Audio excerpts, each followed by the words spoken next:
What's up, everyone? This is Lan here with another episode of Cheeseheadz Weekly. It is Victory Monday here today, celebrating a huge Packers victory over the Kansas City Chiefs at Lambeau Field on Sunday Night Football. The Packers beat the Chiefs 27-19. It was an incredible game to watch. So much fun. Jordan Love was amazing. The Packers offense was amazing. And we're going to break it all down here in a minute. Before we get into that, I do have a few quick things to mention. We do have the Q&As and the polls on Spotify, as we do every single week, every single episode. This is episode 45. So we've had 45 of those now. And those are a lot of fun. So be sure to check those out if you listen on Spotify and participate in those. A lot of fun, and gets a little Packers discussion going. Also, we have a link in the description of every episode on every single platform where you can send in a voice message, so feel free to do that as well. That'd be great, and love getting those as well. The show is available on Spotify, Google Podcasts, iHeartRadio, Apple Podcasts, to name a few. Also on Pandora and maybe one or two other smaller places. Pretty much everywhere you get your podcasts, all the major ones except for Amazon Music and maybe a few other little ones that I don't think too many people use. At least I've barely heard of them, if that, so... and then new episodes will be out every Tuesday, and you can hit the bell anywhere you get your podcasts. I forgot to mention the show is available on YouTube as well. YouTube.com/@cheeseheads_weekly. You can hit the bell on there as well to be notified when a new episode comes out, and feel free to subscribe while you're at it to the channel. Follow on any platform that you listen to. Be sure to rate the show on Spotify. Rate and review on Apple Podcasts. That would be fantastic. You can follow the show on Instagram or Facebook or X, actually. But Instagram is the main platform where I actually post stuff. And that would be at Cheeseheads_weekly is where you find me there. Be sure to follow the show on Instagram, and you can check out the website. Not a whole lot other than just giving all the platforms that we're located, all the social media platforms as well, and so you can follow the show wherever you want. You can rate the show pretty easily, and you can also comment. All the episodes are there, and you can leave a comment there, so be sure to do that, and that would be fantastic for some discussion as well.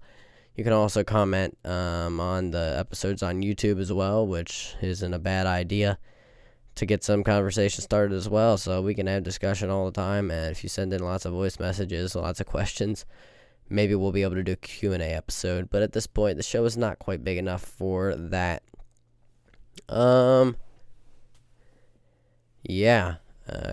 Quick thank you to all my listeners.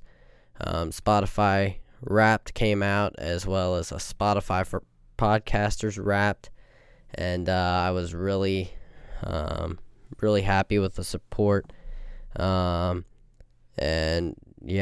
believe it said 9.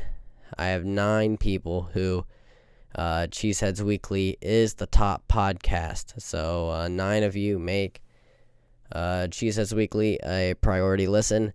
And I thank you very much for that, and for that support, and it is much appreciated for sure. And I guess that we will get into the Packers game reaction.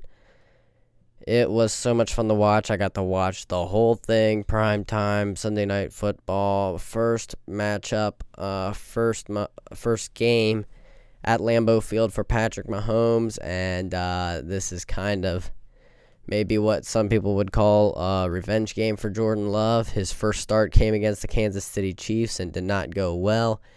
He came out here firing on all cylinders. The offense was rolling from the get-go. First play, little pop pass, and Jaden Reed showing off some speed. Went for a 9-yard gain, and they were off and running. Touchdown on the first drive. Tight end Ben Sims got his first career touchdown on a beautifully designed play. Almost identical to what Tucker Kraft did on his first career touchdown. Just had the tight end blocking. They were in I formation, had the fullback out there and everything, looking like it's a run. Instead, it's just a boot, and Ben Sims disengages from the block and is wide open for the score. Got the Lambeau leap in and everything. Fantastic.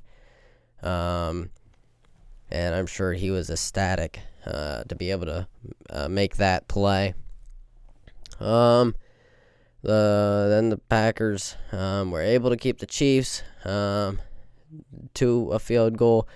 During the Chiefs' first 3 drives, first 2 drives, they had both of them. They got down to the red zone. Packers got 3 sacks in the red zone combined on those 2 drives, and held Kansas City to 6 points on their first 2 possessions, and their offense cashed in both times to get 14 points, and that was, the Packers just kind of ran away with the game from the get-go, and really, really great performances all the way around. Packers did struggle a little bit to stop the run. Isaiah Pacheco was fantastic. I got to give it to him. He looked like he could have been injured on multiple plays. He was so tough, kept playing. Did get disqualified at the end of the game. At that point, it didn't matter anyway. But such a tough physical runner. And the guy is not that big, but he's fast and he's so physical. He was pushing guys around. He looked like A.J. Dillon, except without the legs. And, he definitely has pretty powerful legs, but they're not quite as powerful looking, at least, as A.J. Dillon's. Travis Kelce, they did leave him open on a play, wide open for 27 yards. Other than that, I think he was pretty well shut down, I would say. Only 4 receptions on 5 targets, and I think they did a good job with him. Rashee Rice was their best receiver, and they definitely need to get him on the field more because none of the rest of their receivers are any good. On the Packers side, Romeo Doubs led the team with the receiving. 4 receptions, 72 yards, had a 33-yard grab on 4th and 1. That was a terrific play. Love just kind of lofted it right up there, and it was perfect, right in the basket between 3 defenders. Perfectly placed, and got the first down, and immediately after that, he threw an absolute dime to Watson, who made an incredible catch in the back of the end zone. That was his 2nd touchdown of the game. He had a touchdown on their 2nd drive of the game as well, when they went up 14-6. Really impressive day for the offense overall, and the receivers, I thought they all looked good. Dontavian Wicks, 3 for 43. By the way, Christian Watson was 7 for 71 and 2. Really nice day for him. He had lots of different receptions. A few of them might have been like more pop pass type things, where he's running around the end. But still, really nice day for Christian Watson. And unfortunately, it couldn't end. He just couldn't get through it without something going wrong, and he got a hamstring injury. Looked to be in a lot of pain. Kind of just was running and starting to slow down. Was gonna make a move, and he just slowed down to a stop and was immediately grabbing his left leg. Left hamstring was where he was grabbing, right in that area. So hopefully he's okay. I would not be surprised if he loses a few games. He seemed to be in good spirits after the game, though. Was walking around a little bit with a slight limp. I'm sure it'll tighten up, and it's quite possible he'll miss a game or 2, or maybe more, but hopefully it's not too serious and he can be back before too long.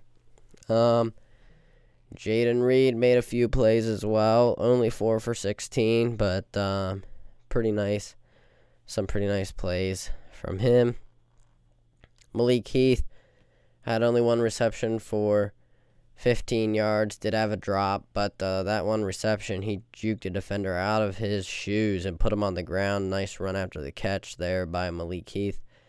Some good run after the catch today. Some guys making moves and getting upfield.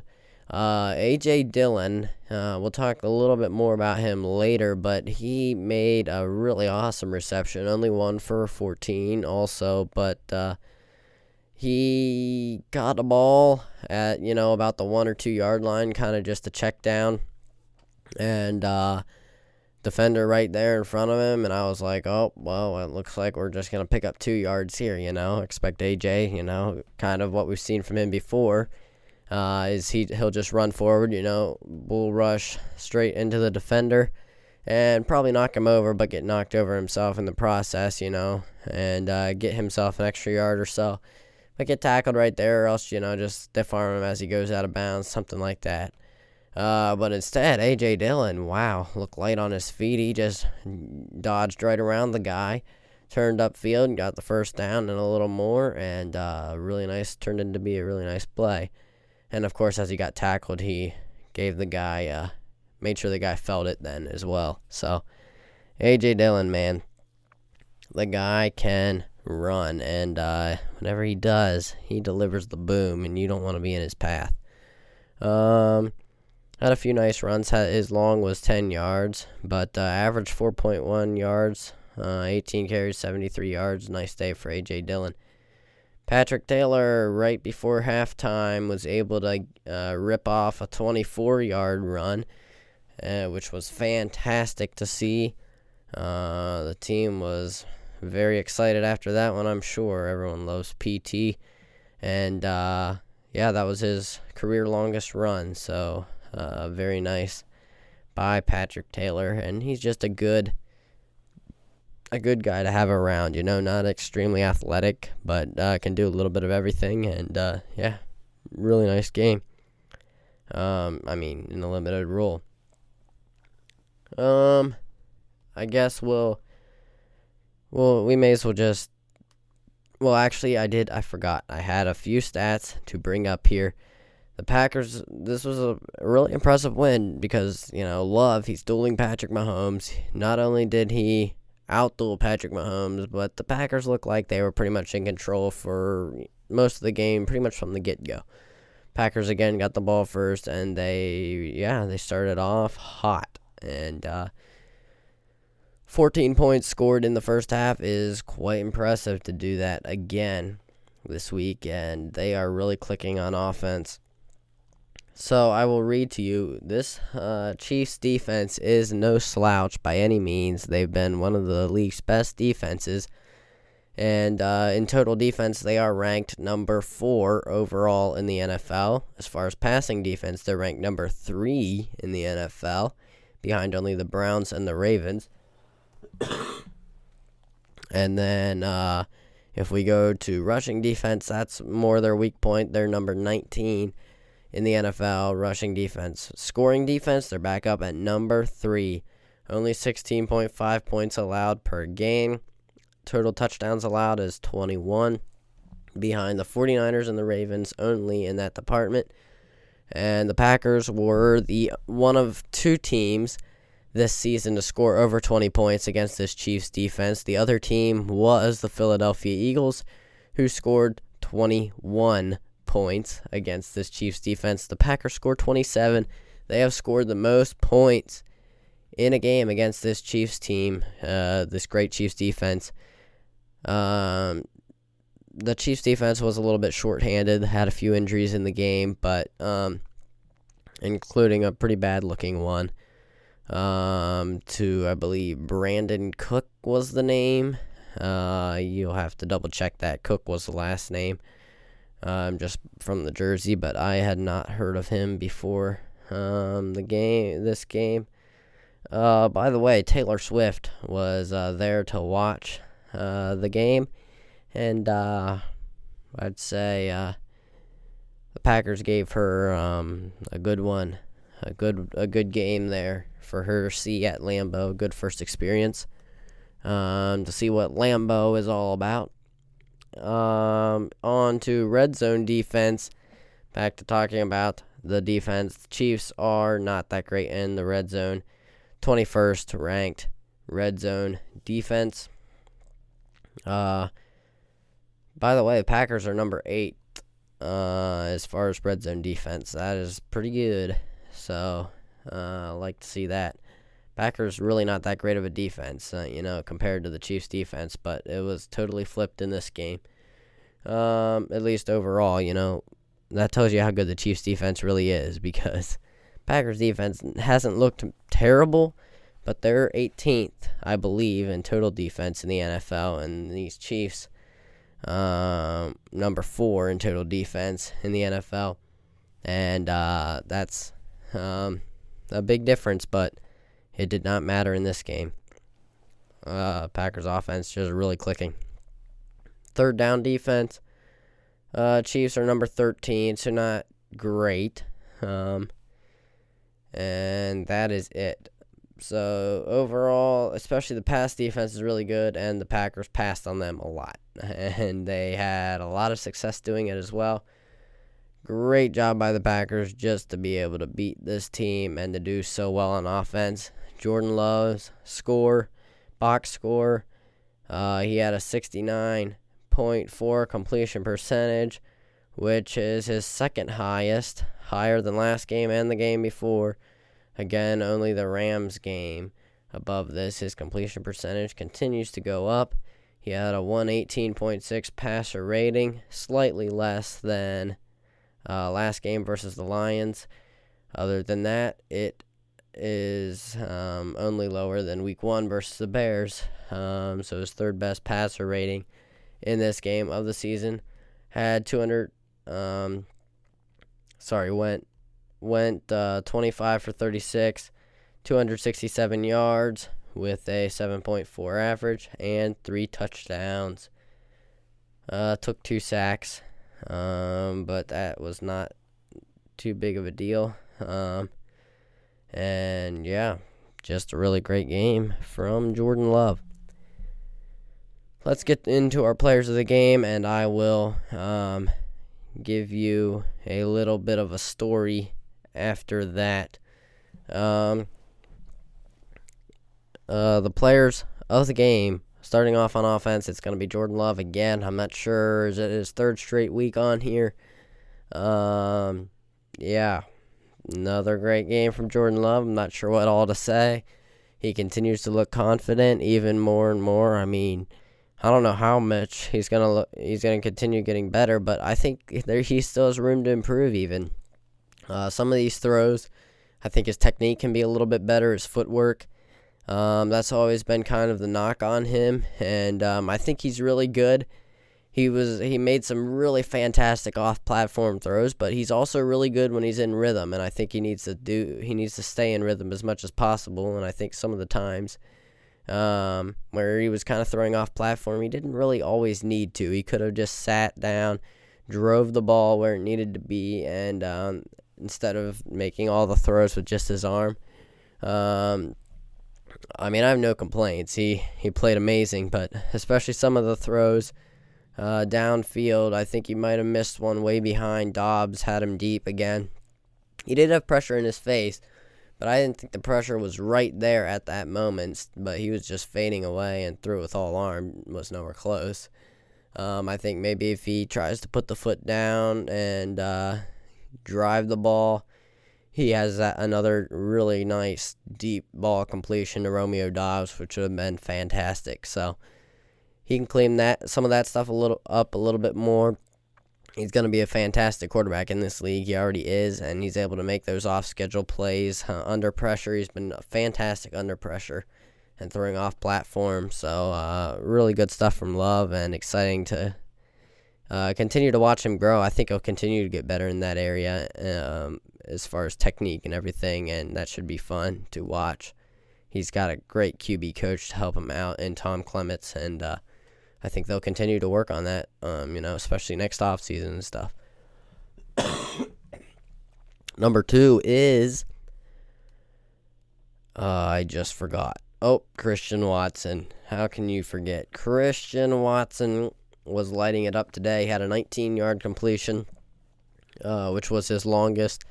Made a terrific catch on his second touchdown pass. Was just, consistently getting open and making tough contested catches, which is what we love to see from Christian Watson. Using that speed, using that big frame, physical, playing physical, and using his hands well. And this guy's really stood out lately, and very happy to see him out there performing the way he was. Unfortunately, that injury, hopefully he's okay, can be back pretty soon, keep the momentum rolling. But really fantastic day from Christian Watson.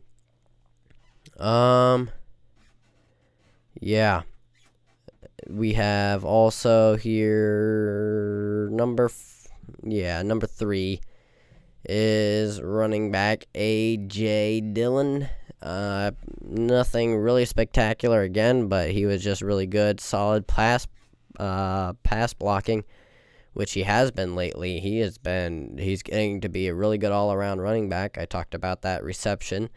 And then, got a lot of yards off contact. He's looking really nice, and he's alone back in his backfield, and the running game has gotten better since Aaron Jones has gotten hurt, if you can believe that. So the running game definitely helped the passing game in this one, and A.J.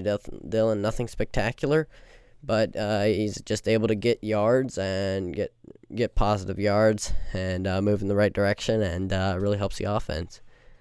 Okay, for the defense, number 1 is going to be Darnell Savage. The safety just came off injured reserve, was looking really good before that. They needed him to step up. He was benched last season. Has not looked great lately. Former first-round pick, and now playing on his 5th-year option, and he wants a chance to be re-signed, and it looks like he's going to have one because he is playing outstanding throughout the season. Coming off the calf injury, he's right back at it, and had 2 stops, a pass breakup, and allowed only 1 catch into his coverage. Fantastic day from Darnell Savage.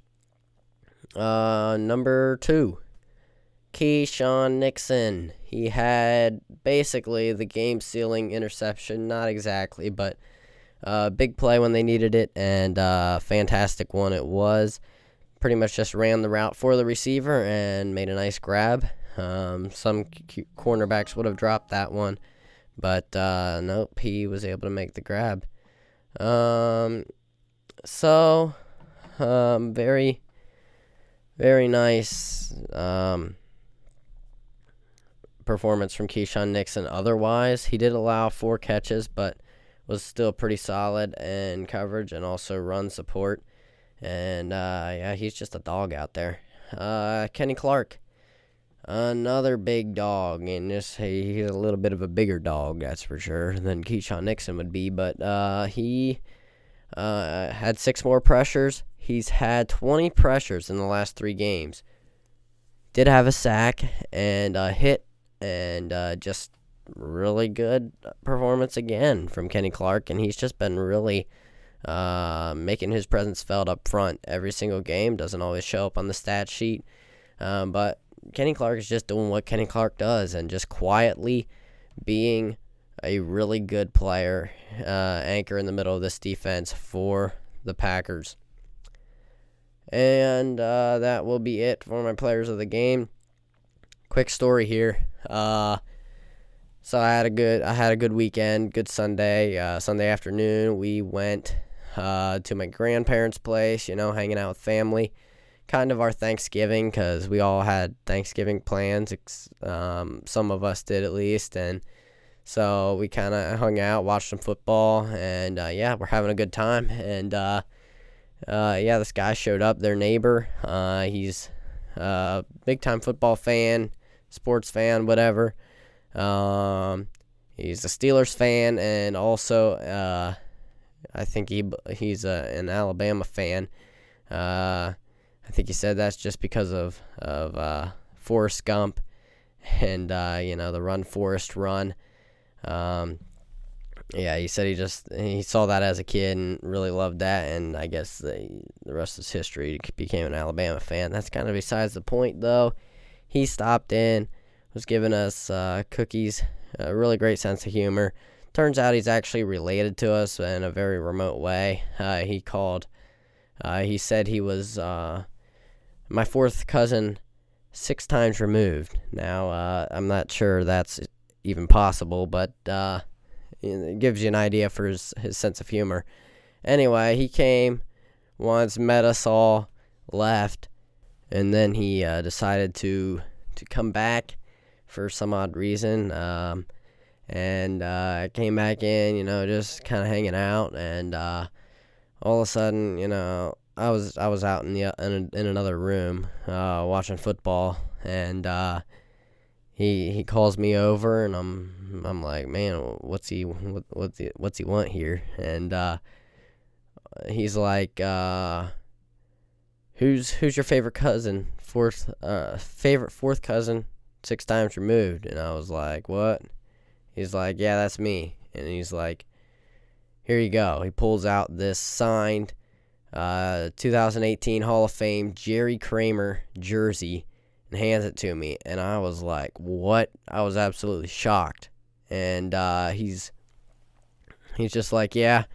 I was wearing my Packers hoodie, and he's like, yeah, I saw you were a Packers fan, and I figured I could give it to you. I was using it to chase away rats, but I figured I could just give it to you since you're a Packers fan, And so he's a Steelers fan, so I guess he didn't care to have it. So I was like, wow, a free Jerry Kramer jersey. Yeah, he's a Hall of Famer. Inducted in 2018. Great offensive lineman for the Packers. I, to be honest, don't know a ton about him, but if you remember the offensive, our all-time offense, Packers drafts, and also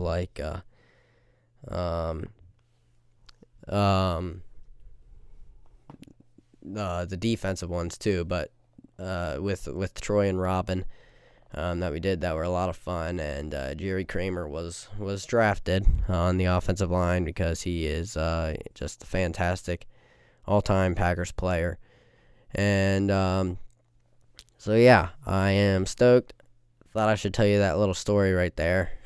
Cannot believe that he just handed that to me. I was completely shocked. Obviously, I got a picture with him, and yeah, that was fantastic. So I want to talk just briefly to end the show about the big NFC Championship rematch from last year, 49ers at the Philadelphia Eagles. 49ers just plain blew them out. I don't remember what the score was, actually. I will check that real quick. The score was 42-19, 49ers. Deebo Samuel was fantastic. And, yeah, just amazing performance by the 49ers. They started out really slow. Remember my hot take there, or maybe not so hot, actually, especially after this game, but that the 49ers offense just looks unstoppable. It looked very stoppable early in this game. The Philadelphia held them to 2 3-and-outs right in a row, and I was like, man, I don't know. And they were starting out passing too, which I get it. The Eagles' front is not where you get there's any where there's yards to be had. It's in the secondary more, but they were getting pressure on him. Brock Purdy was forced to hold the ball. They were covering everyone. I was like, man, this could be a long game for the Niners. And to be fair, I was rooting for the Eagles. 49ers have beaten the Packers too much for me to be able to root for them anymore. But my goodness, did they ever come alive after that, and they were throwing the ball around. Like I said, Debo was amazing. McCaffrey got going a little bit, even in the run game, and everything just opened up like I thought would happen. And man, this offense still looks unstoppable. It was amazing. I was able to watch that game, and yeah, really incredible performance by the 49ers. They still look unstoppable. They're now in contention for the number 1 seed in the NFC. I would love to see them be able to get that. Well, actually, I wouldn't, because I'm not a 49ers fan at all by any stretch. But you know what I'm saying. Like, I think maybe they definitely deserve it. I think they're the best team in the NFC right now. And I think they have a very good chance going all the way to the Super Bowl. Barring injury, of course. I think they probably could have last year. They might have been able to beat the Chiefs. But, hey, we don't know what that would have been. And I think the Niners are back. And, Brock Purdy said after the game, he wasn't really back for, like, a revenge game or any of that, He was just going back to just get the win and get a much-needed big-time win. And they did it. Eagles, they looked kind of like they have at the beginning of the games, except this time they didn't pull it out at the end, Jalen Hurts, he's still good. He did leave briefly to get checked for a concussion. I don't know. This team, pretty much their defense couldn't stop the Niners, and that was the main issue. I think the offense is okay. But the 49ers, defense did what they needed to do. And, really impressive performance. I think the Eagles will be fine. It's just about, can they beat the Niners when it matters in the playoffs? And I'm not sure they can, but I think they're better than the Cowboys still. And we'll find out. We got a matchup, I believe. Their next game, the Eagles' next game, is versus the Cowboys.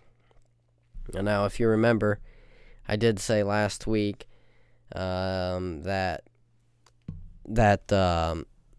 I think I said something like I thought the Eagles were playing the 49ers next week. Yeah, I was wrong. But I guess you figured that out now, so that's not a huge deal. But I think that will do it for me today. Not anything huge in depth about the Niners-Eagles, but I'm a Packers fan, so that doesn't matter to me a ton anyway. NFC is shaping up, and as of now, Packers in the playoff picture. This is great, and they have a really easy schedule coming up. I mean, whenever Troy and I predicted the schedule, I forget, we were like 8-9, 9-8, that range. Looking at the games when they were falling apart, and then after that, it looked like they were really falling apart because they still kept losing, like to the Broncos or some really bad teams after that that we thought they were gonna win, and I was like, boy, it's gonna be more like 7-10, and now they are picking it up. They could easily win out if they play like this game every week. They can easily win out. Now, it doesn't work that way. You can't just look at it on paper and say, oh, win. No, you got to actually play the games. And this is still a young team. We'll see how it plays out. Even Aaron Rodgers, when they were going 13-3 every year, they'd drop occasionally a game, and we'd be like, what? How did they lose that one? And so that's just the way it is. We'll see what happens, but I'm really excited for the season. They could win out and be 11-6, which I believe is what I predicted them to be, which is just wild. So, yeah, I'm sure I did not predict them to beat the Lions and the Chiefs here. So, especially the Chiefs. Packers, they're rolling. It'd be awesome if they can make the playoffs, but the important thing is progress. Continue to show that progress on offense and to play well and continue to show growth and development as they continue to try to build this team. I think everyone knows they're not going on a Super Bowl run this year. I mean, it's possible, but not very likely at all, and I'm not expecting that or looking for them to do that. I'm just looking to continue to see the growth. It's such a fun young team, so much energy, and it's just fun being able to watch a team without any expectations, just being able to root for them without expectations, Going into this game, I thought, well, I think they have a chance to win if they play like they did last week, but will they play again like they did against last week? Consistency has been an issue at times for Jordan, and want to see what happens, and it turned out to be a really fun watch and big-time win. So, should be fun, see what they can continue to do. But that's it for me today. Be sure to rate the show, tell your friends about the show, follow on Instagram, check out the website, greatcove.net/cheeseheads. And I will talk to you later. Go Pack Go.